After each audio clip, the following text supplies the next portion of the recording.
GolfNewsRI presents the Golf Dudes Podcast.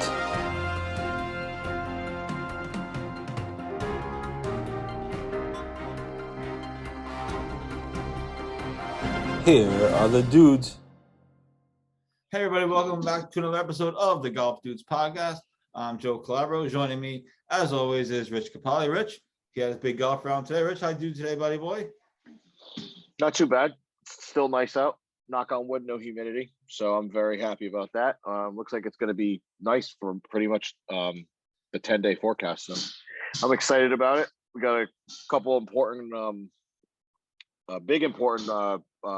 tournament on next Thursday at Kirkray. So I'm excited about that. And then we have our inaugural 4th of July Degenerate Day. So I'm excited about the upcoming week. Yeah, lots going on. It's a beautiful day out. It's supposed to be hit 90 degrees on Saturday and Sunday. I saw that.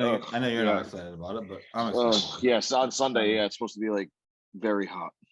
Yeah, Sunday will be my reemergence into the playing golf world. So everyone's excited for my first swing in 2 weeks. I already won them all. I already gave them fair warning. You got to get some rounds in before Thursday. Yeah, well, we'll see. After Saturday, After Saturday, it gets a little bit better.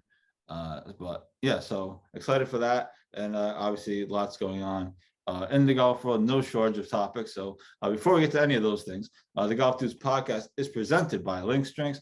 Lynx Drinks is best known for their transfusion in a can. A transfusion is vodka, ginger ale, and grape juice, all mixed up into one refreshing beverage. Lynx Drinks recently has launched 2 new flavors, the back 9 and the front 9.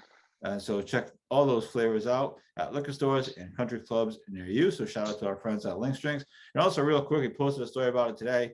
Shout out to our friends at Pin Golf for launching I saw that. That's awesome.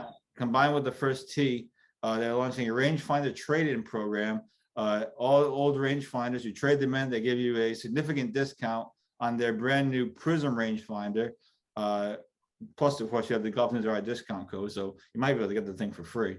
I'm going to do that. I'm going to trade in my old one and do that. So they just launched it. We put up an article about it today. I was talking to Alec, an email exchange back and forth yesterday. So it was great conversation, great stuff. So keep an eye on that. If you have old rangefinders, very important. The brand does not matter. It doesn't matter if you have a pin rangefinder or any other type of rangefinder. They'll take any brand. They donate the old rangefinders to, obviously they have to be in some sort of decent condition, I'm imagining, but they donate the old rangefinders to the first tee for the kids, and they give you a brand new one, again, at a significant discount. Plus, if you use the GolfNewsRI discount code, you might be able to get the thing for free. So keep that in mind. We have an article and links to it on our website, and we also obviously socials on Facebook, Instagram, and Twitter. So check that out if you're looking for a new rangefinder. If you have old rangefinders, you can trade them in. So just want to give them a quick shout out. I thought that was a cool program that the boys at Pin launched. And again, just something if you're interested in getting something new and giving away your old rangefinder, a great cause. So congrats to them. So lots going on. Obviously, I was at the U.S. Open last week. Thanks to everybody for following along on my coverage. Is that a U.S. Open shirt you got on there? Yes. I love that logo. That's my absolute all-time favorite logo in the world. Yeah, so my U.S. Open shirt today, wore it to the Northeast Amateur, and it looked official. So that was that last week. So obviously it was a great week. But thanks to everyone following along on the coverage. I thought our content was really, really good. For the most part, it was a lot of fun to be in that atmosphere and kind of cover a big event like that. So it was awesome. So looking forward to the next big event that we get press credentials for, which potentially could be the LIV Golf Tour at the International in September. That really sucks that the Travelers was right after the week after the U.S. Open. Yeah, I know. Well, I couldn't believe it. I was like, oh crap! I completely forgot it was the week after the U.S. Like, yeah, damn it. That's why. And Justin Thomas dropped out. Obviously, Brooks dropped out for the LIV Tour, but Rory McIlroy lit it up today. So we'll get into some of that. Yeah, I know. Tell me about it. Certainly, we'll get into some of the LIV Golf stuff that's developed over the week. It was a crazy time to be covering the pro golf world in some small way. Obviously, we're not the the Golf Digest and Golf Weeks of the world, but we do cover it in a small way. Last week we covered it in a big way, but so we'll get into all that. Obviously, locally, we have the Northeast Amateur going on at Wannamoisa through 2 rounds, and also Ed Kirby, former longtime Alpine pro and current Equidnet Club pro. He is playing in the U.S. Senior Open, which is coming to Newport in 2 years. Which is on Peacock right now. So which is on Peacock. Really, so really stupid. You can't find it.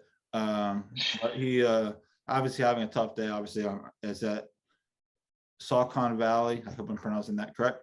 In Pennsylvania, obviously he's 7 over through 12 holes, or whatever it is. So obviously that was a tough day, but he made it. It was obviously a big deal, and it was an epic putt that he hit to get there. So obviously keep track of him throughout the rest of the week. And also Brett Quigley is in the field as well. Brett Quigley almost knocked it in from the middle of the fairway today. I don't know if anybody saw the video. We actually retweeted it, but he almost knocked it in, had a tap in birdie. So he's playing well. So 2 Rhode Islanders playing in the Senior Open. And again, that's coming to Newport in 2024. So something to keep an eye on. I'm actually filling. I'm doing that pin thing as we speak. Oh, there you go. Now, if you can use our discount code, make sure you. That's why I'm doing it. I'm gonna explain it when I'm done. Just how it goes. That's why I'm gonna do it on air. All right. While you do that, I'm gonna hit the Northeast Amateur real quick. Obviously, we've been there the last 2 days. It's a great tournament. Rich came with me last year. He actually enjoyed himself. Great tournament. Great to see the players. They had a huge turnout of fans for the first 2 days, which is surprising. Usually probably because of the renovations, I would think, right? Probably people want to see the new course, the new look course. So huge turnout of people the last 2 days. Usually it takes the whole week to kind of build up, and then Saturday you get a decent crowd. That hasn't really been the case. So as far as who's winning, Dylan Manenti of now North Carolina, formerly of Pepperdine, he is winning the tournament. He's going to win the tournament, barring some disaster. He's 12 under through 2 rounds. Is that good? Yeah, I think it's pretty good. It's an easy game. The game is so easy. I don't understand how more people can't be 12 under. He's 12 under through 2 rounds. According to Northeast Amateur officials, they believe that is a record for a 2-day record of 12 under. He shot 62 on Thursday, and he shot 64 today. So I don't know what happened. He kind of slacked off with the 64, but he's at 12 under. He's got a 6-shot lead over the next closest person, which is a kid from Duke. So that tournament, the winning of it is pretty much wrapped up. He's going to repeat. I think it'll be the first repeat winner since I think Luke Donald. I think he's the first repeat winner since then. So it's obviously been a while. So obviously he's fun to watch. Obviously a great player, and it'd be interesting to see what kind of score he posts at the end of the 4 days, because he has a record, and he's certainly on pace for some sort of record. If he shoots another low 60s tomorrow, you could really be in for something crazy. So he's going to win it. But as far as the locals, or as I call them, the local 7, Patrick Welch leads all the locals. He shot a 2 under 68 today. He's 1 under par for the tournament, and currently in a tie for 12th. As Rich is freaking out, something must have happened. Dude, you gotta see Jordan Spieth's scorecard. There's all sorts of shape. There's all sorts of shapes on there. Oh boy. So Jordan, not circles either. Jordan did not have a good week last week at the U.S. Open. I was kind of disappointed. I was kind of hoping for a Spieth Sunday potentially. And I bet on him. He's clearly not having a good week this week either. So that's what's going on with the Travelers, obviously over in Connecticut. So Patrick Welch leads the Islanders today at the Northeast Amateur. He's in about 12th right now, so he should have a late morning, early afternoon tee time tomorrow, which is exciting. Davis Chatfield's even par. There was an outside chance that we could have had a Patrick Welch, Davis Chatfield pairing. But David bogeyed the 9th hole to drop from 1 under to even, or else there would have been a real chance that they play together tomorrow, which would have obviously been a lot of fun.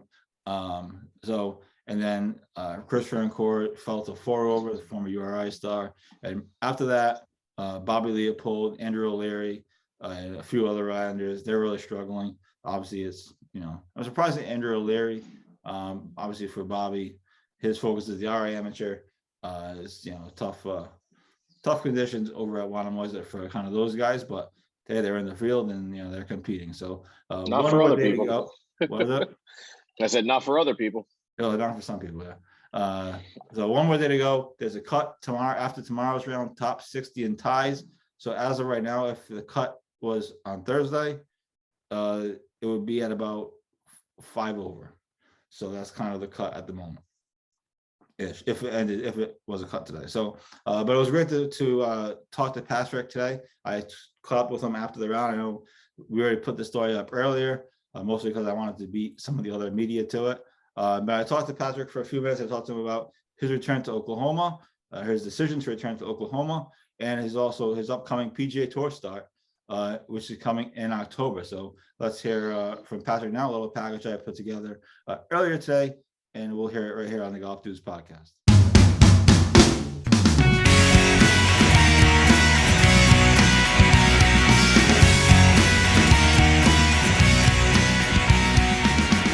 It was a pretty easy decision. I mean, I love OU, and the coaches there have treated me like family. My teammates, they're my best friends. One of them's right over there. He was playing behind me, but we came up together. We played last week, so we're all like really close and tight. But I mean, especially with the PGAU rankings, I was kind of hovering around the 15 mark, kind of like right at the deadline. But I figured that kind of deal, you gotta take a chance on yourself and say, are you gonna stay in it and hope to get in, or start at a better ranking for next year and then improve on that. So that's what I wanted to do. My game felt good enough to play like another year of solid golf for school, and I feel like I would know if I was ready to turn pro. I don't think I'm ready yet.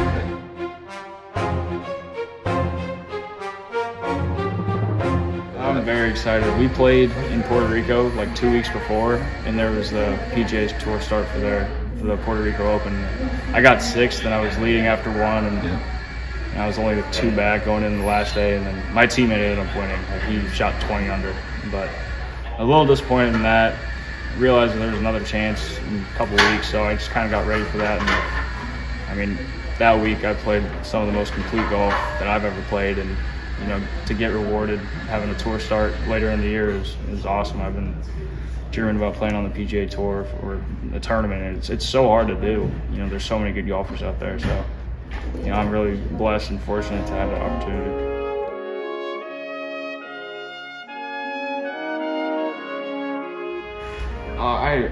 He would start crying. I think he would. He's a crybaby. I kind of am too now that I'm getting older, and I'm like, dang, that's what my dad would do. But I mean, he'll be with me there. So I mean, I know he's really proud. So hope I keep making him more proud. All right, welcome back to the Golf Dudes podcast. That was Patrick Welch talking about his decision to return to Oklahoma. Says it was an easy decision, and is also upcoming PGA Tour start, I believe, in the Shriners in October. So he's obviously excited about that, and it was great to catch up with him for a few minutes. Obviously, we'll see him the rest of the week as well. Maybe he'll make a run or go low tomorrow and put himself in. I mean, it's going to be tough to say he's in contention, but maybe put himself in the mix for a top 5 finish or something like that. That'd be obviously pretty good for him. But obviously great to talk to him. We know with these guys, these amateurs, when they come here and they have so much riding on their seasons and they come here and play, it's like you have to talk to them because they don't necessarily come back. They're not around. So obviously wanted to make sure I got some questions in and get his thoughts on kind of his future. And obviously he's planning to go pro. He said he's just not ready to go pro yet. So it should be fun. He's got 1 more year of college, and that's kind of where he's at. So, but obviously it'd be fun to watch him the rest of the week. Did you figure out that pin thing yet? I did. So right. if you go to pingolf.com, and then on the top where it says shop and all their little toolbar up there, you're gonna go all the way to the right, and you're gonna go. It's for FORE the kids. Yeah. That's their right. slogan for the rangefinder. Right. You're gonna fill out a form, a little tiny little form. First name, last name, email, and what brand of rangefinder you're trading in. You're going to submit it, and then almost immediately, I got an email from Pinned. It went into my spam folder, So it took me a couple seconds to find it. So make sure be you check your careful. spam. Check your careful. spam. Don't delete it. Don't delete your spam, anything like that. It'll be in your spam folder. So next step, it says go to our shop, use discount code for the kids, FORE, the kids, all caps at checkout to receive a total discount of $146. That's not bad. It's not nothing. Not bad. That's fantastic. Now, can you add a second discount code? Can you add a second discount code? I don't know. I'm gonna do it, and I'm gonna do it, and then we'll figure it out. So I'll offer your brand new Prism rangefinder. Then number 3, pack up your old rangefinder, head to your local post office, send your old rangefinder to our warehouse, pin golf, all that, and then they'll send out like a normal package. So that's that. And as the show goes on, I will attempt to purchase this thing, so we can see what the hell's going on. There's your walkthrough on the new pinned rangefinder deal. Now, just for the record, you're actually doing it. I am going to do it. Yeah, you're actually doing it. Okay. What is it? It's what's it called? What is it? I gotta do the math. Hang on a second. But yeah, I mean, why wouldn't you? It's $229 as opposed to like $350, I think. So. Mm-hmm. So there you go. We got the pin rangefinder deal, a cool program they launched. Recently. My rangefinder is like 10 years old, so they're gonna give me $150 for it. You kidding me? There you go. So there is that. So we did some Northeast Amateur stuff. Also, quick points to hit on. Olivia Williams, the girls high school state champion, she finished 9th in the New England Women's Amateur this past week. So obviously that's a very good finish for her, given that she's a rising sophomore in high school. And then also Will Dixon today finished 12th in the Mimosa Championship. That's my kind of tournament. I saw that. I was like, oh, that sounds great. That sounds like a great tournament. But he finished 12th, took home a little bit less than $2,000 on the G Pro Tour. They have their G Pro Tour Championship next week. So he's playing in that. And so we'll continue to follow him as well. So just a couple of quick notes there. And of course, the rest of Northeast Amateur, it ends on Saturday. Tomorrow should be a fun day, cut down day. It's always interesting. And then obviously Saturday is the finale. And we also have obviously Ed Kirby in the U.S. Senior Open. We have the PGA Tour. We also have a women's golf major as well. By the way, you're getting the pin rangefinder for $83. By the way, there you go. As opposed to like $3.5, $350. Are you kidding me? There you go. That's what you need. That's what our friends at Pin do. Yes, sir. Yes, I can't wait for the women's tournament this weekend. I'm pumped about that. It already started. It started today, didn't it? That's what I meant. I meant this weekend. I always mean Saturdays. Saturday, Sunday. Some girl pulled a Rory McIlroy, and she's 8 under after the first round. So people are shooting crazy because I don't know why we make this game so difficult. It's obviously easy. I mean, it just seems easy, doesn't it? I mean, you just do the same thing over and over again. I mean, the putts, you just go back and forth. And for nothing, we play the same course over and over again. It should be even easier, no? Yeah. So we're still trying to figure out why the game of golf is so hard when other people are making it look easy. So there is that. So let's do this. Obviously, we have a lot to talk about in the pro golf world.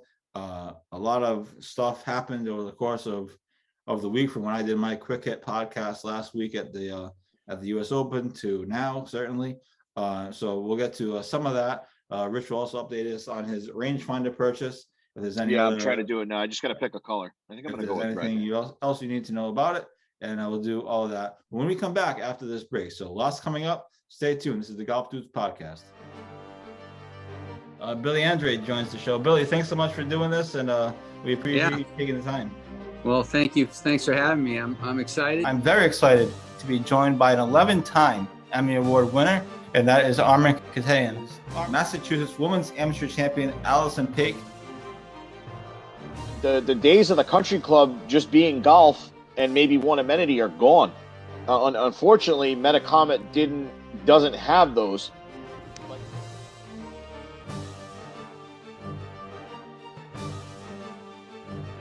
has a very rare condition called kyphoscoliotic Ehlers-Danlos syndrome. And at the time of diagnosis, there was only 60 documented cases in the world. I mean, we legitimately played the last 4 holes at Newport National. You could not see 50 yards.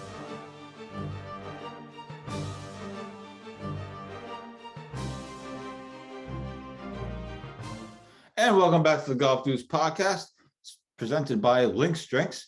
Check out Lynx Drinks. It's going to be warm this weekend. Get an ice cold Lynx Drinks on the course, or while you're watching golf, or whatever you might be doing, watching the Northeast Amateur, whatever you might be doing. Get an ice cold Lynx Drinks. Have one by your side. It's good stuff. Rich is a big fan of the back 9 transfusion, and I actually don't mind the front 9 transfusion. So there you go. So check out Lynx Drinks. Also check out Pin's new deal and everything else going on as well. So lots going on in the golf world. A lot has happened since I did my quick hit podcast last week from the U.S. Open. Chaos is continuing to ensue. LIV is on the rise, clearly. Brooks Koepka has now joined. Abraham Ancer has now joined. I don't know if I'm missing anybody significant, but Patrick Reed, Bryson DeChambeau, I'm not sure what the time frame of all that is exactly. But all the guys are joined. They have their second tournament this coming week at Pumpkin Ridge. And if that course sounds familiar, that's obviously where Tiger won his 1996 U.S. Amateur. So they're at Pumpkin Ridge this upcoming week. Captains already been announced. Shockingly, Brooks is a captain, Bryson is a captain, and Patrick Reed is a captain. So there's that. So a lot going on.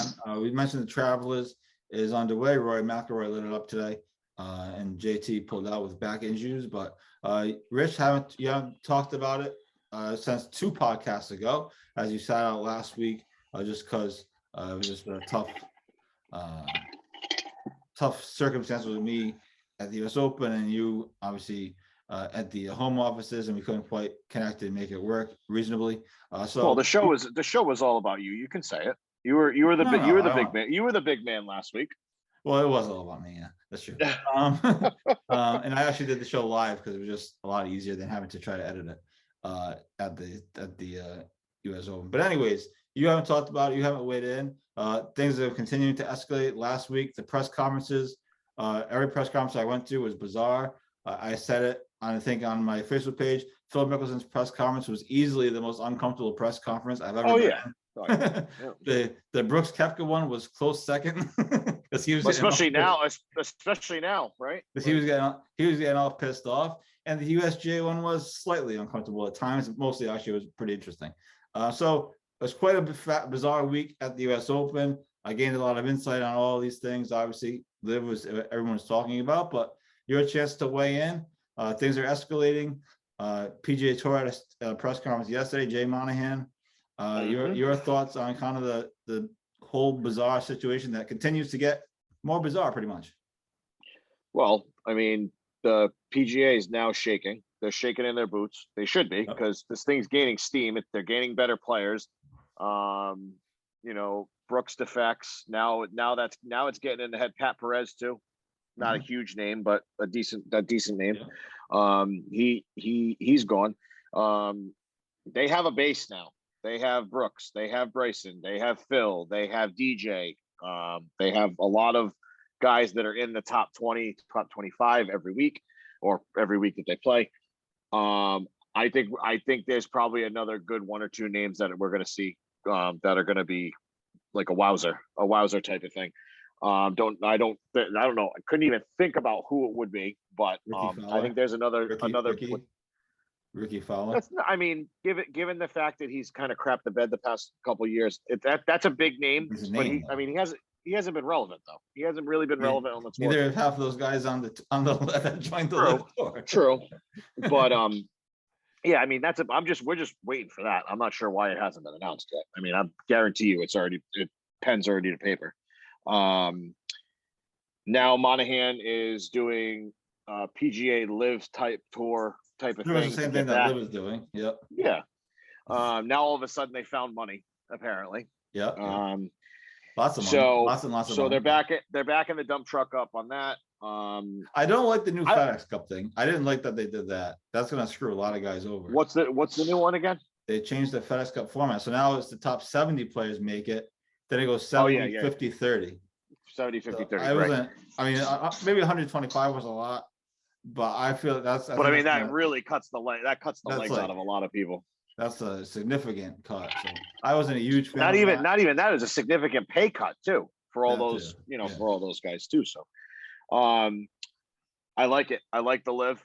I'm excited to hopefully get press passes there. That's going to be awesome. There's going to be access to a lot of big names without the huge crowds of the PGA Tour, without the huge media of the PGA Tour, stuff like that. So I'm excited for that. I like it. I'm gonna hopefully watch a little bit this week. Was it this week or next week? Next week. 4th of July weekend. Well, yeah. Sure. Yeah. 4th of July is on a Monday, so like you said, 4th of July weekend. So it's like, kinda. Yeah, I'm excited. I'm excited to watch. I'm intrigued. I like the whole team aspect name, even though like all the team names are atrocious. And yeah, it's just something else to watch. It's only 3 days. It's Thursday, Friday, Saturday. That still gives the PGA Tour their and it's shotgun start, and the whole tournament's over by like 2:00 in the afternoon. 2:00. It was amazing. I was like, this is great. I don't have to sit in my chair for like 5 hours. Yeah. Yeah, I'm all for it. I'm excited. It's interesting. Obviously, it's a fascinating situation that continues to rage on. I think the LIV is on the rise. I think it is getting better. Like you said, better players are coming. It's no longer, well, we only know like 5 players in the field, like me and you joked about. And before the first tournament, we only knew like 10 players in the entire field. And what I also think with the star power that they're getting, or potentially going to get more, I think that they're probably, what is it, 8? It's only 8 events this year, right? I guarantee you next year's is going to be like 10 or 12. I guarantee you, just because of how much money they're giving the players. You know what I mean? I think they're gonna ask them to play in another 2 or 4 events. I can almost guarantee it. Yeah, I think so. I wonder if they're gonna end up having things where like, a team sits out this event and then they come back. They kind of rotate teams. You know what I mean? Because how many players can you really have out there if you're doing shotgun starts? They're not doing 12A and 12B tee times like we have. Yeah, like we do. They're not doing. I don't think they're doing 12A and 12B. I don't think that's gonna work. Yeah. Maybe they will. Who knows? I think the PGA Tour could be in trouble, and I would say they're clearly shaking right now. I think here part of it is, here's why. It doesn't look like the majors really care. If you're qualified, you're gonna let these guys. They're gonna let these guys in. The US Open did it. The British Open did it. I think they announced it yesterday or the day before, whatever. I don't remember what day exactly it was, but whatever day it was. The big one's the Masters. The big one's the Masters. They haven't said anything about it. The big one's the Masters. They haven't, like you said. Which is because it's the furthest away. It's the furthest away time-wise. So. Correct. But if all these other ones, I mean, I guess it's possible they could still say no. It was interesting last week in the USGA press conference at Brookline. Somebody asked Mike Wan, the CEO, who, by the way, seems like a perfectly classy guy. So it was fun to hear him speak on different topics other than the LIV stuff. He was asked if he could ever see a time where these guys aren't able to play in the US Open or other majors, and he said yes. He didn't follow up on it. He just said yes. But here's the kicker, because if the LIV Golf, if they don't get official world rankings points, if they don't get, and I guess Norman applied for them, but it doesn't mean they get them. So if they don't get world rankings points, eventually these guys, in theory, world rankings points are going to drop. They're playing tournaments that aren't getting points, right? So that would be a way. And that's something they should have thought about before they said yes. Well, yes, of course, that's true. But especially they can't go back and forth between LIV Golf and the Tour event. Now it's obviously going to take some time for a lot of these guys. Well, if they do the European Tour, then that's fine. That's true. DP World Tour is letting them play. So I think that's obviously continues to be a fascinating situation. It's an escalating situation for sure. I think I see both sides of it. Obviously, I'm excited for the LIV thing. I think it's interesting. It's coming to Boston in September. Like I said, at the International. So we'll try to be there in some way, shape, or form, either media or just show up. So I'm excited for that. It'll be interesting to see who's in the field by that time. That's still months away. Who knows who's going to join or what it's going to look like, or what they're going to do. So I'm interested in that. And then obviously with the PGA Tour, obviously I think it's still the best tour, but there's significant changes coming. They announced yesterday, like we talked about, and I think they're shaking a little bit. So with that said, the Travelers is on the way. By the way, I do enjoy Rory defending the PGA Tour and Shuffler defending the PGA Tour. I thought they were Morikawa too. Yeah, I think that's been they've been pretty classy in the way they've done it. I experienced that a little bit last week. So in Morikawa too, even though he was rumored to be going to LIV Golf, I'm not sure how that rumor got started, but that was bizarre. So anyways, by the way, did you know he pours his milk first and then the cereal? Dude, please don't get me started. Don't get me started. I was like, please. What are we doing? That's a serial killer move. No pun intended. No pun intended. That's a serial killer move. No offense, anybody. That is a serial killer type move right there, bro. Oh, yeah, I see what you did there. Serial killer. Spelled different, but almost the same. See that? Look at that. But seriously, that's a psychopath move. I'm sorry. Like what? I think JT. What did he say? What did he say? I'm more concerned about you pouring the cereal milk first than leaving it, going in, something like that. Yeah. I was like, that is straight crazy. Yeah. So that's what's going to be going on. Do you want to do a quick? I know that day one should be pretty much over. So if you want to do a quick rundown of the leaderboard of the Travelers, then maybe hit on the Cape. I mean, women's tournament, Eden G. Chun is 8 under. So so I'll just do a quick, that's a star-studded leaderboard. So I'm just going to go through like the top 10. You got McIlroy at 8 under, 62. That was he lit the course on fire. JT Poston actually matched McIlroy with a 62 today. Oh wow. Yeah, I think he just finished from what I saw. Oh Jesus, what are we doing here? There we go. Schauffele got back on his grind, 7 under, 63, not too bad. Martin Laird, where the hell did he come from? 7 under, 63 as well. Let's see, Cantlay is 6 under.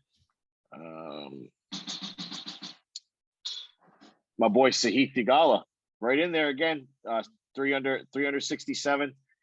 Kiz 3 under. Let's see what else we got. Joel Damon 3 under. Tony Finau 2 under. Mm-hmm. He had a little bit of extra practice because he didn't make the cut last week. Nope. Scheffler's 2 under. That's a final of 68. And Tommy Fleetwood's 1 under. And let me go down. Oh yes, the annual last place finisher. I'm looking for Jordan Spieth first. Which actually could be the same. Might be. Let's see. Jason Day 4 over, did not have a good day. Jordan Spieth 5 over, 75. As bad as he played, he grinded out a 75. I know. His 75 is our 105. Adam DeMario is the first day winner at 9 over. Can you do me a favor, actually, while you have the thing in front of you? Can you look up how Michael Thorbjornsen finished? He's an amateur. He was supposed to play the Northeast Amateur, but he skipped it to play the Travelers. He was 2 under at one point. Let me see if I can use this. Is there a search thing? I'm just curious if you have the thing right in front of you. There's no, that's fine. Go ahead. Talk a little bit and I'll find it. So that's the Travelers. Richard just looking up Michael Thorbjornsen. And then we're going to pretty much get out of here. I know Richard's got things to do. I got content to write as we get ready for. 2 under, 68. He finished at 2 under. 2 under, yeah. Pretty good for an amateur. He's from Stanford. He's from Massachusetts. He's one of the top players, top M's in the country. So he'll be a pro sooner rather than later. So good first round for him at the Travelers. He struggled last week at the U.S. Open, as you would expect. There you go. So Michael Thorbjornsen, the kid from Massachusetts, is 2 under in his first round of the Travelers. So pretty impressive. So something to watch for. Reason to watch this weekend for him. So as we wrap up here, I haven't even really talked to you other than just a brief text. Any final U.S. Open thoughts? Fantastic. They put on a fantastic show from where I was sitting. I heard rumblings that the country club could be getting put in the rotation with Pebble and Pinehurst for hosting a U.S. Open every, I think, 6 years or something like that, or 8 years. I do believe the U.S. Open's at Pinehurst in 26, I think, or 27. Then it's Pebble Beach, and then it could come back in 28 or 29 to Brookline. So it's fantastic. I mean, absolute ballsy shot out of the sand by Fitzpatrick. Me and my dad were sitting there. We're like, there's no way he goes for the green here, especially with the little island to the right of his shot. And he hit an absolute dart to the middle of the green, and the rest is history. Brookline put on the country club put on a fantastic showing for the whole week. And I really, really hope it gets put in that rotation.